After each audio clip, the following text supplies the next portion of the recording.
Tentara IDF berupaya mencegat rudal yang diluncurkan dari Yaman menggunakan sistem Arrow. Buntutnya, ledakan keras terdengar hingga membunyikan sirine di sekira 200 kota di Israel. Mengutip Tribun News pada 26 Maret, kabar itu diumumkan lewat pernyataan Komando Front Dalam Negeri Israel, Selasa 25 Maret 2025. Sementara itu, sumber-sumber informasi lainnya menyatakan jika Arrow yang merupakan bagian dari sistem pertahanan udara Israel telah menembakkan rudal pencegat ke wilayah Israel Tengah untuk menggagalkan tujuan rudal Yaman meledak di wilayah targetnya. Imbas tabrakan dari rudal pencegat Israel dengan rudal balistik Houthi, ledakan di Tel Aviv, Yerusalem, dan wilayah pesisir selatan Tel Aviv pun terdengar. Perlu diketahui Houthi Yaman telah berjanji akan membuat Israel tak aman lagi. Dengan begitu pihaknya akan terus meluncurkan serangan rudal atau bahkan drone ke wilayah pemerintahan Benyamin Netanyahu berada.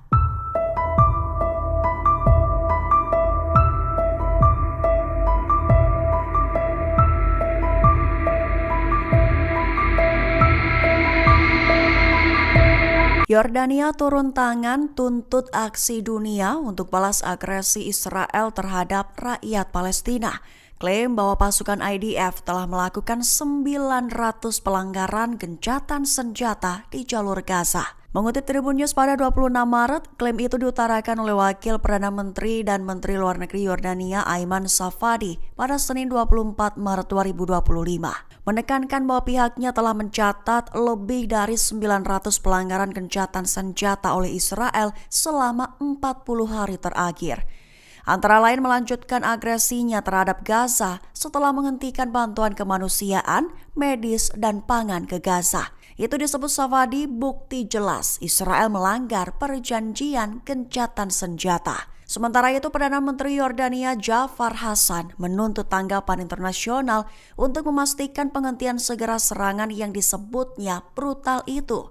Hassan juga menyerukan agar dunia mengamankan dukungan kemanusiaan penuh bagi penduduk Gaza, serta memulai upaya rekonstruksi untuk memungkinkan warga Palestina tetap tinggal di tanah mereka.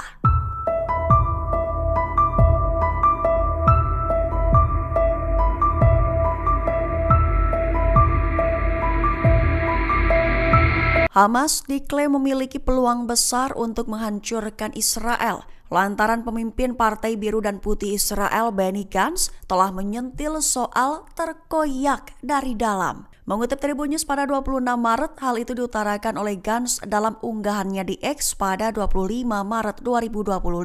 Gantz membenarkan bahwa banyak tantangan keamanan dari luar negeri, tetapi keamanan Israel sendiri telah terancam karena perpecahan internal. Lantaran menurutnya ketika Israel terkoyak dari dalam, maka para musuh akan mengenalinya. Terlebih itu disebut Gantz justru akan memperkuat kekeraskepalaan Hamas dan memberi mereka harapan di mana mereka dapat menghancurkan Israel. Sementara itu mantan Perdana Menteri Israel Ehud Olmert menyatakan bahwa Israel lebih dekat dengan perang saudara. Bahkan disebutnya bahwa keamanan Israel kini benar-benar terancam, ditambah lagi kemarahan publik di Israel kini telah semakin meluas.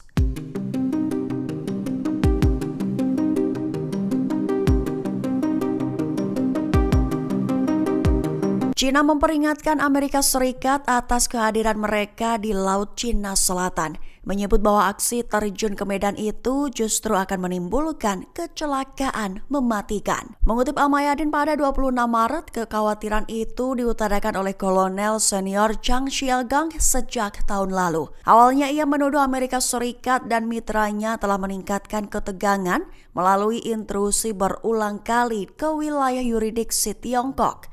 Beijing menyebut apa yang dilihatnya sebagai aktivitas Amerika Serikat yang semakin berbahaya di dekat perbatasan mereka. Dijelaskan bahwa kapal dan pesawat Amerika Serikat beserta sekutu dan mitranya telah melakukan pelecehan dan provokasi dari jarak dekat secara ilegal memasuki perairan teritorial Tiongkok atau wilayah laut dan udara di bawah yurisdiksi Tiongkok.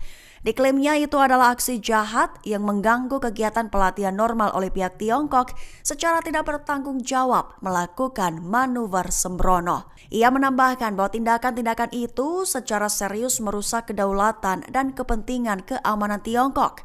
Memperingatkan bahwa secara serius dapat membahayakan keselamatan personil dari kedua belah pihak, secara serius merusak perdamaian dan stabilitas di kawasan tersebut. Iran pamer kota rudal baru jauh di bawah tanah yang lokasinya dirahasiakan. Kepala Staf Angkatan Bersenjata Iran Jenderal Mohammad Bagheri berikan sentilan lemahnya cara kerja musuh. Mengutip Tribun News pada 26 Maret, kabar itu diungkap oleh Angkatan Udara Korps Garda Revolusi Iran atau IRGC pada 25 Maret 2025 malam. Televisi Iran menayangkan laporan yang mengungkap kota rudal bawah tanah berisi ribuan rudal presisi termasuk yang dirancang untuk menyerang Israel. Kota rudal itu menyimpan berbagai jenis rudal balistik seperti Khaybar Shekan, Haj Qasem, Emat, Shajil, Qadarha, dan Kruis PV dengan jangkauan serta daya hancur beragam. Adapun Bagheri memeriksa kota rudal baru itu dengan ditemani oleh Komandan Pasukan Dirgantara IRGC Brigadir Jenderal Amir Ali Haji Sadeh. Dalam pidatonya, Bagheri menyentil posisi dan cara kerja para musuh, menyatakan bahwa kecepatan pengembangan kemampuan militer Iran jauh lebih cepat daripada kecepatan musuh dalam memperbaiki titik-titik lemahnya. Menegaskan bahwa kota rudal Iran itu telah siap untuk menghancurkan musuh tersebut. Yordania diklaim telah mengusulkan pengasingan atau pembuangan 3.000 pejuang Hamas keluar Gaza. Namun Menteri Luar Negeri Yordania Ayman Safadi telah berikan bantahan. Mengutip Tribun News pada 26 Maret, hal itu merupakan hasil laporan dari sumber utama Middle East Eye pada Minggu 23 Maret 2025 kemarin. Adapun MII sendiri adalah sebuah media yang bermarkas di kota London, Inggris dan diduga memiliki kaitan dengan pemerintah Qatar. Media itu mengaku mendapatkan narasumber dari Amerika Serikat dan Palestina yang diberitahu mengenai usul Yordania. Isinya, Yordania diklaim menyodorkan usul pengasingan atau pembuangan 3.000 anggota Hamas dan sayap militernya keluar jalur Gaza. Pengasingan itu dikatakan sebagai upaya untuk mengakhiri perang yang kini berkobar lagi di tanah Palestina. Selain itu ada pula permintaan agar senjata Hamas dan faksi perlawanan lainnya di Gaza dilucuti. Jika itu terjadi, maka kekuasaan Hamas di Gaza akan berakhir dan digantikan oleh otoritas Palestina. Namun di satu sisi, Husna Radio melaporkan bahwa Menteri Luar Negeri Yordania Ayman Safadi telah membantah klaim rencana pengasingan anggota Hamas tersebut. Menurut mereka, Safadi menyatakan Yordania tidak mengubah sikapnya dalam persoalan Palestina. Selain itu, Yordania juga menolak pengusiran warga Palestina dari Gaza maupun tepi barat. Yaman dan Amerika Serikat bentrokan selama berjam-jam di medan perang Laut Merah. Angkatan bersenjata Yaman alias IAF mengklaim melakukan operasi militer dan menargetkan grup serangan kapal induk 8 Angkatan Laut Amerika Serikat. Mengutip Al-Mayadin pada 26 Maret, hal itu merupakan pernyataan yang dirilis Yaman lewat Brigadir Jenderal Yahya Sari pada Rabu 26 Maret pagi. Adapun bentrokan telah terjadi sejak Selasa 25 Maret malam hingga Rabu 26 Maret dini hari waktu setempat. Sari menyatakan bahwa IAF telah menargetkan kapal Angkatan Laut Amerika Serikat di Laut Merah, termasuk kapal induk USS Harry S. Truman sebagai respons terhadap agresi Amerika di Yaman. Adapun kapal induk dari Carrier Strike Group 8 ini disebut sebagai pusat serangan udara yang turut menghantam warga sipil, rumah sakit kanker, dan kawasan pemukiman di Yaman. Sari menekankan bahwa pasukan Yaman menanggapi secara bertanggung jawab perkembangan di medan perang.